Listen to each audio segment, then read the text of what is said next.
mēs riskēsim? Nu, kas tas būs?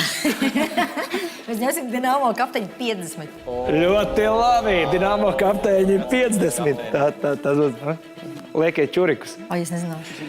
Šis hokejists bija atjaunotā Rīgas Dinamo pirmais kapteinis. 2011. gadā viņš uzvarēja pirmajā starpkontinentālā hokeja boksa turnīrā Icebox 2011, kā viņu sauc. Jūs varat izmantot papildu iespējas, zvanīt, pārfutbolēt jautājumu. Nē, nu bija Ivanāns, bet Ivanāns nebija. Jūs varat zvanīt kādam. Ivanāns, protams, Raits Ivanāns. Jūs 20. sekundē sakat, ka tas ir Raits Ivanāns. Sākums 40 aiziet kruķiem.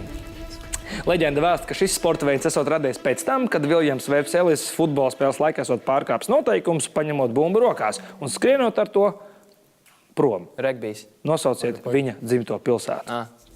Es neizlasīju līdz galam. Regbijs nav dzimtā pilsēta, tā nav mūsu atbilde, tas tā.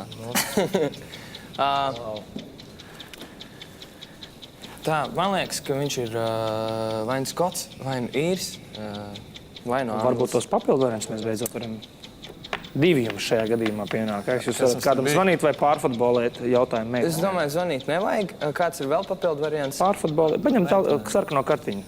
Piešķirt meitenēm. Es viņam patiktu. Viņas var trāpīt baigi. Negribas dullo, pamēģinam. Jūs ņemat sarkano kartīti. Varianti īsti. Nav varianti? Varētu būt. Nu, jūs nezaudēsiet punktus. Nav nekas pārāk sarežģīts. Viņas zaudēs. Jānosauc. Tā ir taktika. Nosauc viņas pilsētu. Ok, labi. Jā, pārfutbolējam meitenēm. 39. sekundē kruķi pārfutbolē melnajām Anatolijām jautājumu. Pēdējais jums 3. kārtā. Jā, sākums 10. Sākums 10. Šo sporta nodarbi radīja 20. gadsimta 80. gados Somijā un reizēm mēdz dēvēt par otro Somu Nokijā. Kā sauc šo nodarbi? Iecienīti senioru vidū. Es šaubos, Tas ir vecāks točni. Nojošana.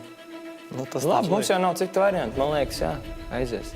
Nojošana? Jā. Tā ir nojošana. Tieši tā.